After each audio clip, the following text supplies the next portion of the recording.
Selamat petang dan salam sejahtera. Saya Daniel Anthony dan anda sedang menonton Sekilas Fakta untuk hari ini, 31 Disember 2020.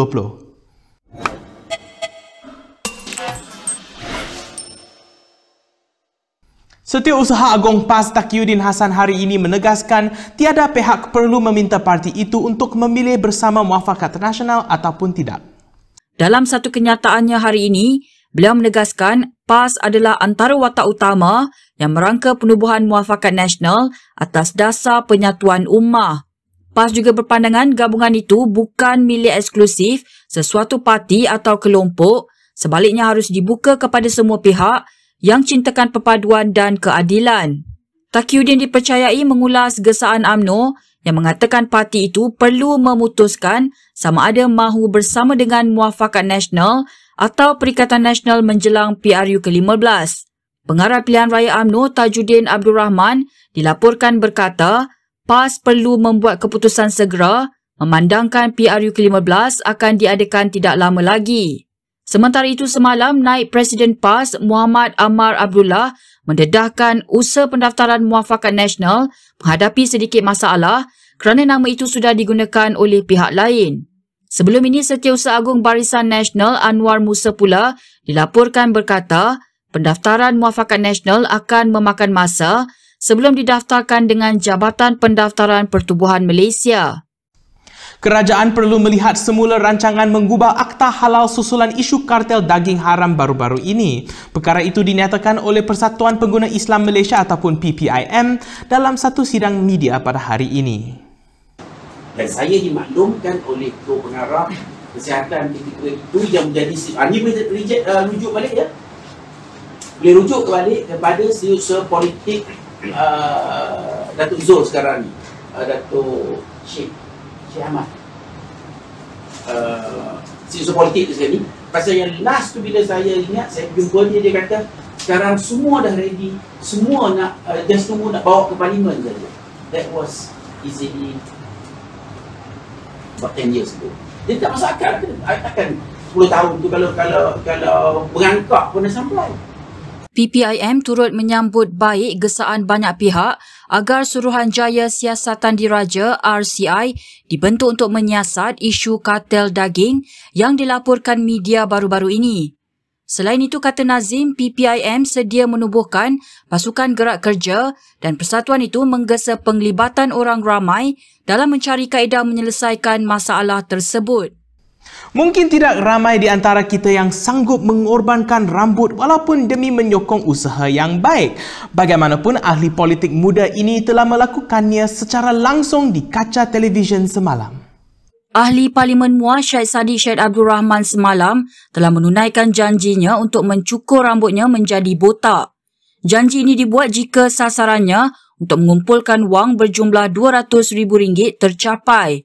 Ahli Parlimen berusia 28 tahun itu malah melebihi sasarannya dengan mengumpulkan RM383,000 setakat jam 7 malam semalam. Dana dari kempen Satu Keluarga Satu Laptop itu akan digunakan untuk menyediakan komputer riba bagi pelajar yang kurang bernasib baik di Muar. Ibu Syed Saddiq, Sharifah Mahani Syed Abdul Aziz, diberi penghormatan untuk mencukur rambut anaknya yang disiarkan secara langsung di Astro Awani. Saddiq turut berjenaka bahawa selepas ini, orang tidak akan memanggilnya yang berhormat tetapi mungkin yang botak. Mengulas mengenai kempen itu, Saddiq mengatakan hari ini dia akan menemui keluarga yang memerlukan untuk menghantar sekitar 60 komputer riba kepada mereka. Dalam siaran langsung di Astro Awani semalam, beliau turut berharap Perdana Menteri Muhyiddin Yassin akan memberi geran yang setara untuk rakyat Muar. Pada 26 Disember, Syed Saddiq mengumumkan kempen untuk mengumpulkan RM200,000 dalam masa 5 hari. Pengasas Parti Muda itu berjaya mengumpulkan RM61,000 dalam masa kurang daripada 24 jam. Kes COVID-19 di Malaysia kekal 4 angka apabila 2,525 kes baru dan 8 kematian diumumkan pada hari ini. Daripada jumlah itu, merupakan 2,512 kes tempatan dan 13 kes import. Ini merupakan rekod baru untuk jangkitan COVID-19 tertinggi yang pernah dilaporkan di negara ini. Selangor mencatatkan peningkatan mendadak iaitu 1,205 kes, diikuti oleh Sabah 299 kes dan Melaka 239 kes. Perkembangan itu menjadikan kes terkumpul positif COVID-19 di Malaysia berjumlah 113,010 kes dengan kes aktif sebanyak 23,598. Sementara itu, Kementerian Kesihatan Malaysia turut memaklumkan seramai 1,481 pesakit disahkan sembuh hari ini. 8 lagi kematian baru diumumkan hari ini menjadikan kes kematian mencecah 471 kes. Pihak polis berjaya membongkar kegiatan jenayah menyamun kereta yang dibawa masuk dari Singapura. Ini selepas polis menahan 3 anggota polis dan 2 individu yang disyaki berkomplot. Ketua Polis Daerah Petaling Jaya, Nik Izani Muhammad Faisal berkata, 2 suspek ditahan di Pulau Pinang selepas disyaki menyamun sebuah kereta milik lelaki warga asing Ahad lepas. Kejadian itu berlaku semasa lelaki berkenaan berjumpa seorang ejen jualan kereta pada malam Ahad bagi membincangkan urusan jualan keretanya. Bagaimanapun mereka didatangi 2 lelaki yang memakai vest polis yang kemudiannya menangkap ejen jualan itu dan kemudiannya melarikan kereta. Siasatan terhadap ejen lelaki tersebut membawa kepada penahanan 3 anggota polis di Kedah dan Perak. Anggota polis berkenaan disyaki sudah beberapa kali melakukan aktiviti jenayah itu yang menyasarkan warga asing yang ingin membeli kereta dari Singapura. Mereka turut dipercayai memperoleh upah sehingga RM1,000 bagi setiap kereta yang disamun. Antara barangan dirampas ialah vest tertera logo dan tulisan custom, wang tunai RM20,000, kereta Pro 2 Alza dan Volkswagen Golf dan pelbagai jenis dadah. Menjelang tahun hadapan, perkhidmatan feri Pulau Pinang akan digantikan dengan feri yang lebih moden, cepat dan selamat. Bagaimana feri yang cukup ikonik itu masih mempunyai tempat istimewa di hati rakyat Malaysia. Pelancong tempatan sejak 2 minggu terakhir ini telah berpusu-pusu ke Pulau Pinang untuk tidak melepaskan kesempatan menaiki perjalanan terakhir feri Pulau Pinang. Feri Pulau Pinang yang ikonik itu telah berkhidmat menghubungkan Butterworth ke Georgetown untuk 126 tahun, iaitu sejak tahun 1894.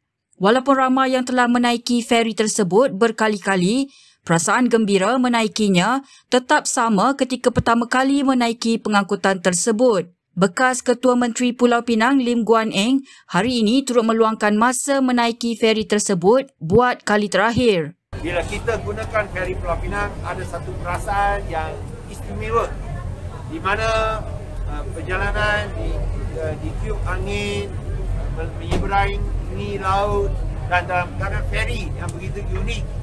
Saya rasa ini adalah satu kenangan yang tidak boleh dilupakan. Isu feri Pulau Pinang hangat diperkatakan akhir-akhir ini apabila Guan Eng dan Menteri Pengangkutan Wee Ka Siong bertikam lidah berhubung keputusan kerajaan untuk menghentikan perkhidmatannya.